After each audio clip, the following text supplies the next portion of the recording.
बिहार और बाढ़ इन दो शब्दों का आपस में कुछ ज़्यादा ही संबंध है। आप जब जब बिहार का नाम सुनते हैं तो आप वहाँ के शिक्षा प्रणाली, भुखमरी या गरीबी के बारे में तो जानते ही हैं, लेकिन आजकल बाढ़ भी कुछ ज़्यादा ही प्रचलित हो गया है। बाढ़ से अहम मुद्दा तो है, लेकिन इससे हमारा ध्यान हटा दिया गया है। जिस तरह से कोरोना से ध्यान हटा दिया गया है, पहले तो खूब ताली थाली बजवाई गई, घंटी बजवाई गई और कोरोना योद्धाओं का साहस भी बढ़ाया गया।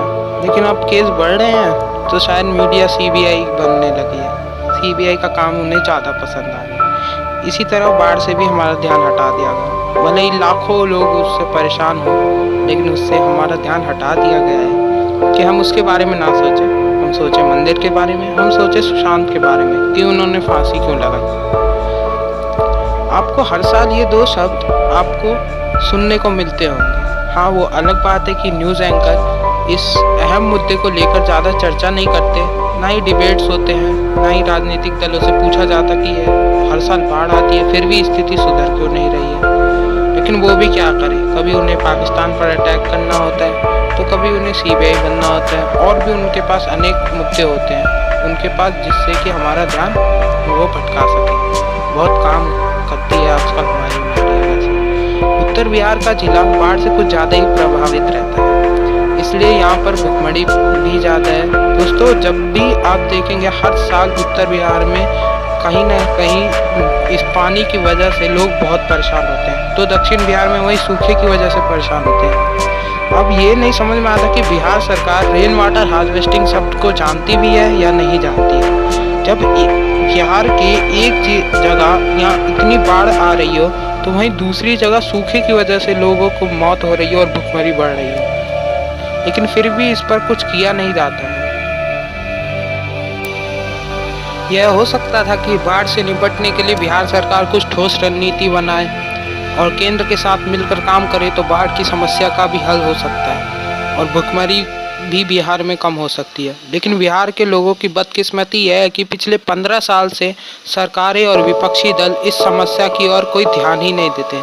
सरकार चुस्त रहती है और जनता परेशान रहती है, और मीडिया धीरे धीरे 2-3 हेडलाइन इन चीज़ों की दिखाती है और फिर हमारा ध्यान इससे धीरे धीरे हटने लगता है और फिर अगले साल वही चर्चा होती है, लेकिन कुछ समाधान कभी नहीं होता है।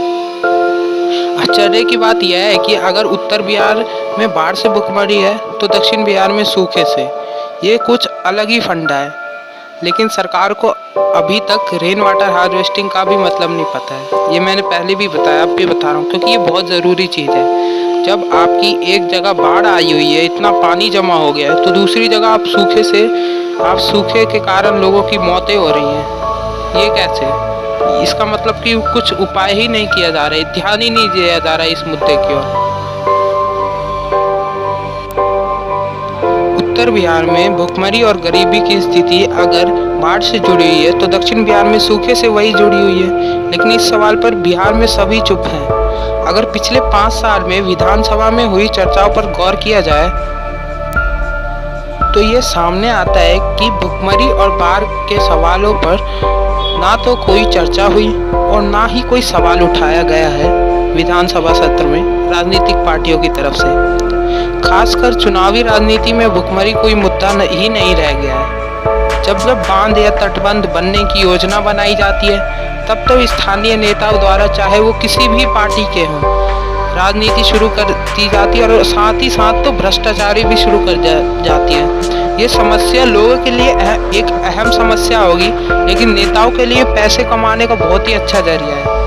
बागमती पर एक तटबंध बनाया गया था जिसका निरीक्षण इंजीनियरों ने एक टीम ने किया था और उन्होंने कहा था कि तटबंध नहीं बनाया जाएगा, लेकिन फिर भी वहाँ के स्थानीय नेताओं द्वारा वो तटबंध बनाया गया और वो ज़्यादा टिक ना सका, और उस तटबंध को बनाने की बस एक ही मंशा थी, किसी तरह भ्रष्टाचारी किया जाए और पैसे कमाए जाए। यानी आज हमारे नेता राजनीति के साथ साथ और भ्रष्टाचारी के साथ साथ थोड़ा सा इंजीनियरों की जॉब भी छीनने लग गए हैं। ऐसा नहीं है कि बाढ़ से निपटने के लिए या फिर बाढ़ से हुए प्रभावों से निपटने के लिए कोई तरीका नहीं किया जा सकता, कोई उपाय नहीं किया जा सकता। तरीके तो हैं, लेकिन राजनीति और भ्रष्टाचारी की वजह से लोगों को खामियाजा भी बहुत भुगतना पड़ता है। कुछ तरीके प्रमुख है, जैसे कि हर 3-4 महीनों में तटबंधों की मरम्मत कराई जाए। बिहार सरकार अपनी राहत नियमावली को दुरुस्त करे, ये बहुत ज़रूरी है, बहुत ही ज़रूरी है। हम कई बार हमें न्यूज़ पर दिखा दिया जाता है, कभी कभार अच्छे काम करते थे न्यूज़ एंकर्स, कि बाढ़ आती है और फिर बाढ़ से प्रभावित लोगों के लिए कोई समाधान नहीं होता। इस बार भी आई बाढ़, लेकिन हमारे माननीय मुख्यमंत्री जी बिहार के, वो कभी आए नहीं, लोगों को हालत को जांचने कभी भी वो आए नहीं बाढ़ के हालत में।